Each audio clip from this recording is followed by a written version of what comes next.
네, 안녕하세요. 설현일기입니다. 우선 주구장창 작년부터 경기 침체를 전망하고 말하고 있지만 사실 침체가 오기 위해서는 시중의 유동성이 줄어들 때 증시 하락을 이끌어내고 고금리와 맞물리면서 기업들의 영업이익률이 급감하는 것이 키포인트인데 22년도에 S&P와 나스닥, 다우 모두 증시가 빠지는 것이 ISM 제조업이나 서비스 쪽의 둔화를 예상하면서 그리고 M2의 어떤 총통화량의 증가율이 급감하면서 이루어졌다면 23년도에는 그런 증시를 부양하기 위한 단기 채권을 엄청나게 발행함으로써 어떤 연준은 은행들의 지준금이 빠지지 않게 유동성을 공급하고 비록 페드 연준에서는 테이퍼링을 지속하고 있었지만 그동안 풀린 유동성이 즉 시중에 돈이 자산 시장에 돌아다닐 수 있는 재무부와 어떤 연준의 이 컨트롤과 드라이빙으로 증시는 빠지지 않고 무너지지 않고 계속 올라갔다면 현재는 그런 단기 채권의 발행이 급감하면서 시중의 유동성이 돌 수 없는 환경으로 증시뿐만 아니라 경기 전반의 유동성이 돌지 않게 되었을 때 성장성이 둔화되고 현재 2분기에는 연준의 의도적인 인플레이션 지표를 둔화시키면서 장기 채권을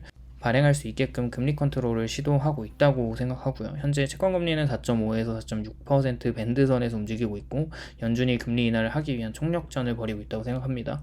AI와 나스닥은 모두 엄청난 하락을 마감으로 주중을 마무리했어요. 엔비디아는 무려 10% 하락을 했고 SXL 반도체 세배 레버리지도 10% 정도 하락을 했는데 한 종목의 10% 마이너스가 세버 레버리지의 10% 마이너스와 똑같은 정도가 정말 그동안 엄청나게 주가 상승이 이루어졌다는 것을 알 수가 있는 대목입니다. 확실한 유동성이 빠지면서 주가의 센티먼트가 좋지 않다는 걸 느낄 수 있었고 특히 AI와 나스닥 위주의 주가가 빠졌지만 전통 주식들이 몰려있는 다우지수는 오히려 상승세로 마감하면서 기관들의 머니 무브가 본격적으로 좀 고평가 자산에서 이제 낮은 저평가 자산으로 이루어지는 것 같다는 생각이고요. 우선 중동의 사태가 심상치 않고 이스라엘 하마스 전쟁에서 이란의 대리전이 끝날 것 같은 상황으로 전쟁이 확산되면서 결국 증시가 충격을 받고 있는 상황으로도 볼 수 있겠죠. 물론 상황을 더 지켜봐야 하겠지만 이스라엘이 이란 핵기지에 미사일을 쐈다고 외신은 보도했고 그게 또 사실이 아니라는 속보가 있고 결국 어떤 상황에서도 전쟁이 발생하면 안 되지만 워낙 이런 불확실성은 증시를 피곤하게 하는 요소라고 생각해요. 주가의 상승을 하기 위해서는 모멘텀이 항상 필요하고 시중의 유동성이 계속 돌아야 하지만 그렇지 않은 상황으로 점점 투자자들은 불리시한 관점에서 베어리시한 약세장으로 들어가는 베팅을 하고 있고 특히 최근에는 미국 연기금들도 증시에서 돈을 빼고 채권으로 넘어가고 있는 상황이에요.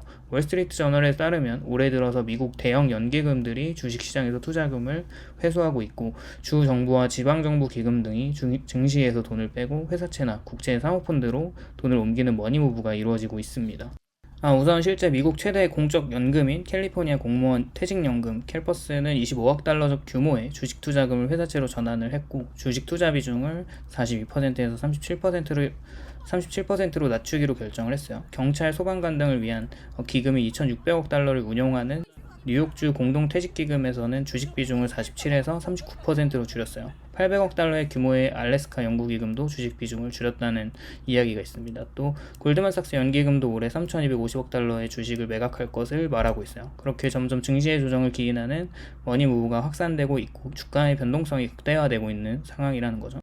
어쨌거나 2008년에 금융위기가 터진 뒤에 연기금들은 퇴직연금 부채를 감당하기 위해 현금 보유량을 계속 늘려왔었고 투자 성향을 방어적 태도로 바꾸는 게 정설이기도 합니다. 확실히 S&P 500의 평균값이 현재 24배로 멀티플로 거래가 되고 있고 5년 평균치 22배를 웃돌고 있기 때문에 확실히 고평가인 영역인 것은 분명하다고 물론 버블이 엄청 낀 건 아니지만 계속 그동안 그렇게 경고하는 사람들이 많이 있었다는 거죠. 그리고 월가에서 워낙 유명한 베테랑 트레이더인 크리스 베르뮬렌 테크니컬 트레이더스의 CIO도 이번에 끔찍하지만 증시 급락 가능성이 기술적으로 차트 분석을 하면 그렇게 나와 있다고 말을 하고 있고 그렇게 베르뮬렌은 내년까지 30에서 50%의 조정을 받는다고 하는데 50%면 거의 반토막이 난다는 것이죠. 증시의 조정뿐만 아니라 폭락 수준이라는 건데 어쨌거나 블룸버그 인터뷰에 따르면 현재 미국 증시는 강세장에서 약세장으로 돌아서는 전환점이라고 말하고 있어요. 또 약세장으로 전환하기보다는 건강한 조정 이후에 하반기에는 다시 강세장으로 돌아갈 수 있다는 보는 사람들도 많이 있습니다. 어쨌거나 그의 주장은 이번 증시 조정이 경기 침체와 함께 찾아올 수 있다는 가능성을 열어두고 있고 그동안 증시의 가격 프라이싱이 되어 있던 AI 모멘텀과 금리 인하 기대감이 이제 끝나가는 시점에는 조심해야 할 타이밍이라고 이야기를 하고 있습니다. 결국 하반기에는 다시 재무부의 어떤 증시 부양이 있을 것 같다는 생각이고, 지금 주가가 빠졌을 때 좀 저가에 매수를 해야 된다는 태도로 사람들은 주식을 지금 사고 있는 그런 상태이기도 한데, 지금 몸을 사리고 있는 사람들도 굉장히 많다는 것을 항상 염두에 두면서 리스크 관리를 철저히 하는 어떤 투자 태도가 필요한 시점이라고 생각합니다. 오늘도 시청해주셔서 감사드리고요. 도움이 되셨다면 좋아요와 구독을 부탁드립니다. 감사합니다.